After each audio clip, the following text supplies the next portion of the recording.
តានឹងមានអ្វីកើតឡើងប្រសិនបើប្រទេសកូរ៉េខាងជើងមិនមាន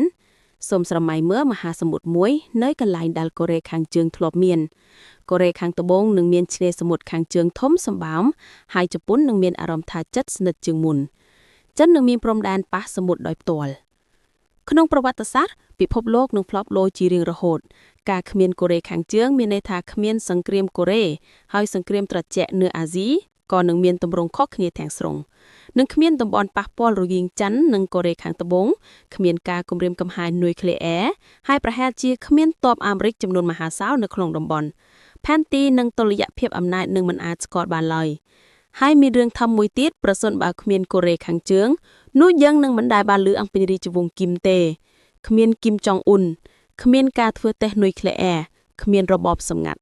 សូមស្រមៃមើលទ្វីបកូរ៉េដែលរួមជាតិមួយកន្លែងមាន K-pop ក្រុមហ៊ុនបច្ចេកវិទ្យាធំៗនិងគ្មានតំបន់សង្គ្រាមកូរ៉េ